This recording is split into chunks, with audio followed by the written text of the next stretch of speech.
Hello guys, it's me Green back with another setup video in ACC. Hope you're doing alright. It's been some time since I put a video out. Sorry for that. It's been busy, of course. Today's topic is about like the main thing for getting grip. What is the main source for grip in ACC or any kind of racing really? And how do you balance your car? You know, you can tweak a bunch of things, but like what's the biggest thing that you need to fix? So I'm just gonna take you around for a lap here at Monza, just to show you a bit of the corners that we're gonna look at. But before I say that, like obviously subscribe to the channel, because since I don't put videos out too often, like you probably forget about the channel existing in between. So that means obviously you'll catch the next one hopefully. And also, if you want to do some racing or actually just like gaming overall with some people, feel free to join the Discord. There will be a link in that in the video description as well. Make sure that you ask for the racer role if you want to get tagged whenever we do racing, and mainly in ACC then. There's also like some Forza Horizon 5 going on and so on, and some other games. But and I also drop setups there that I create. You can ask me, of course. You can reach out to me if you want help with some setups there. So yeah, onto the video then. How do you get grip out of your car in ACC? What's the main thing? You have to make sure that you don't do crazy shit with the rest of your car, but the main thing for setting up your balance in the car is camber, and I'm gonna include caster in this as well, but mainly camber. And what is camber? Well, camber is how much you tilt your tires, well, inwards and outwards. So the top of the tire is gonna lean inwards or outwards, but mainly inwards, because outwards is just stupid. So that's also the thing. When we talk about more or less camber, it's always gonna be negative, because we always want the tire to lean into the car and nowhere else. So out onto the start-finish straight here at Monza. Obviously Formula 1 goes here at times and so on. Quite a famous track, but I'm gonna show you some key features anyway. Brake at 150. Brake performance is really important here, but also front-end grip to get around this corner here, or like these corners, T1 and T2. And important to get the car out in a straight line, because now we're going up to a quick part of the track here where we need to carry all the speed that we can, so we don't get overtaken into the next chicane, or that we can overtake the car in front of us. And basically no aero for this track. You brake at the end rail there at the right. And then again, slow corners, need to have the front end grip to get around. Don't take those curves, that's bad. Don't go too much on the curb to the left either. And then we have Lesmo 1, which is a semi-quick corner. That was a mess, sorry for that. Kind of having the back end step around through it, and then Lesmo 2, it's easy to have the back end step out of that corner. You need enough front end grip to get around them, but you also need to have the back end in control so you don't like drift, especially with this car. The BMW is quite slidey on the rear end. Again, braking performance is important into a Scari, and you need front end grip, and then roughly from here you need the back end to stay put. You need enough front end grip to get around the second bit there, so like the final left-hander. But yeah, keeping the rear in control is important. Since we have so low aero, the mechanical grip is very important. And also parabolica here, obviously important to carry enough speed through this corner, so we have again a lot of speed at the end of this straight, so we either don't get past or that we can pass the car in front of us. 150.7 as an outlap, or like not an outlap, but like I haven't been driving too much, so I'm kind of happy with that. So yeah, how do you have a stable car with enough front-end grip to get around the fast corners and these slow corners? I think Monza is a good track to discuss these things, so that's why I picked that, obviously. Let's head back into the setup menu and have a look at how to deal with the camber and caster.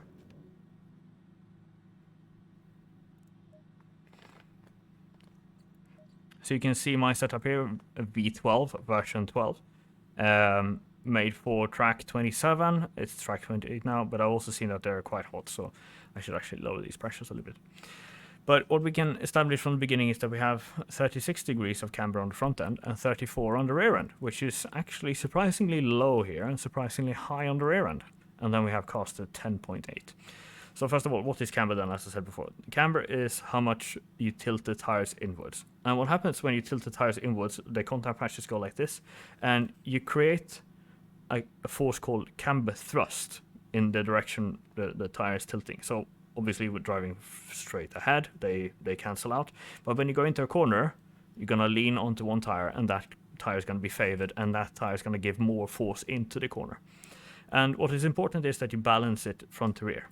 Okay, so if you have too much front force on the front, your front end's going to go into the corner, back end's going to not go into the corner, and it's going to oversteer, and we're going to hit the wall with the rear first. So oversteer, so we turn a little bit, but the car steers more than we turn. If we have too much rear grip, we turn, but the car doesn't turn, so it understeers. So we have to steer even more to get the car to go where we want it to go. So that's the balancing act. And basically, how do you get more front end grip? Well, you increase that number. We can put this to -4, and we'll have a lot of grip on the front end. So then you say, like Green, how come you don't do, just like this? Why don't you just maximize the grip? -4, -3.5 on the front. So again, keep in mind, more camber, I say, more negative camber. We never use positive camber. So why don't we go just full camber? Well, there are two main things. So first of all, if you look at the contact patches, what's going to happen if you have a contact patch like this? You're only going to have a little bit of the tire contacting the road, which means that, first of all, you're not going to have a lot of braking performance, because the braking performance is, you're driving straight ahead, your tires are like this. You're only braking with a little bit of the grip, and also when you're accelerating out of corners, the slow corners especially, your rear tires are going to sit like this. You don't have enough grip. So at Monza, it's kind of important to have not a lot of camber, but we also don't have any aero, so we need to have the camber doing the job in terms of grip for us. The other part of having your contact patches looking like this is that you're only going to heat up the inside, and you're not going to heat up the outside. And normally what we do if we have a too warm tire is that we lower the pressure to account for that. But since the outside of the tire is too cold and the inside is too hot, we can't do anything about it. So you're going to have a tire that is performing poorly on the inside and the outside because it's too hot or too cold. And, well, You can also see that we have degradation on the tires. So where? 2.9. The front right is looking decent.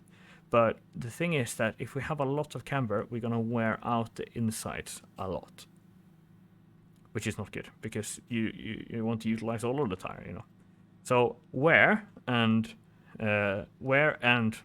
thermals, in a sense, how you manage the tires, and longitudinal grip is kind of the opposite of what you get. Like if you want more lateral grip, more camber, but then you lose longitudinal performance, so braking and accelerating, and I should say, you mess up your temperatures and so on. Right, so that's camber. What about caster then? What is caster? So when you steer your tires, they steer around the steering axis. And what is that based on? Well, it's based on like the top mount and the bottom, like the kingpin.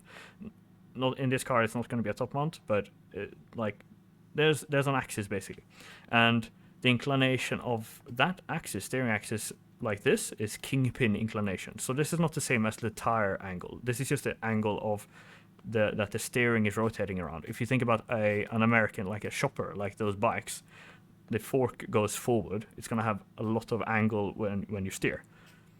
That sideways angle is called kingpin inclination, and the backwards one is called caster.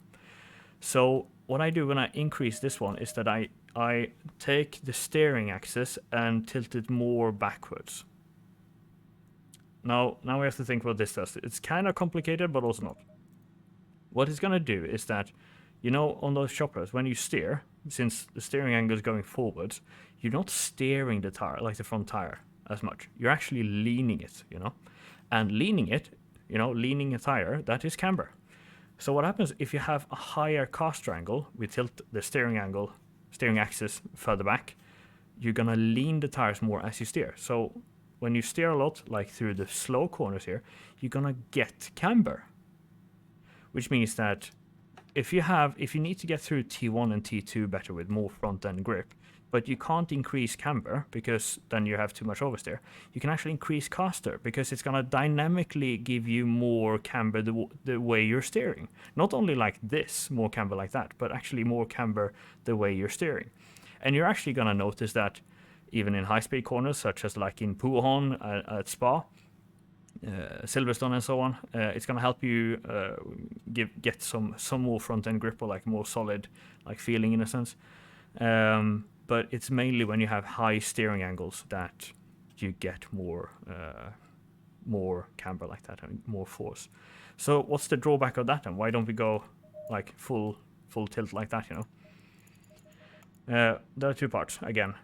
One is that it's since the like the angle changes the projection onto the ground where the contact patch is. It's kind of complicated if you don't know how suspensions work, but if you do, you're going to increase the trail from, so basically where the force goes into the tire, it's going to have a larger lever and act on the steering. So same force on the tire, but a higher lever will give a more of a steering torque. So the steering is literally going to get heavier, and you'll notice that if you change it, especially if you change it a lot.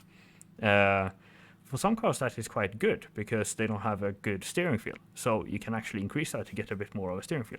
If you go too high, the wheel is going to get heavy, but it's also so that the angles of how the suspension goes into, like if you take a very slow corner, a hairpin, and on the way out, it can sometimes be that your steering kind of gets stuck a little bit.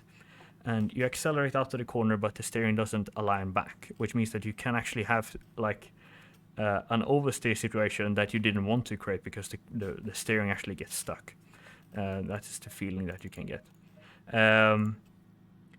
So yeah, you can have too much steering force. You can also get stuck a little bit, but it can also add steering feel. And especially then the slow corners, you can get more front end grip by adding more caster. And so one thing to keep in mind is that the camber angles that we are looking at is when the car is in like stationary, like it's like sitting on the ground. So when we drive, we're gonna change the camber, like it's gonna move because of how the wheel adjusts. I have a video on that actually. I'll show you just how the inclination of the tire changes.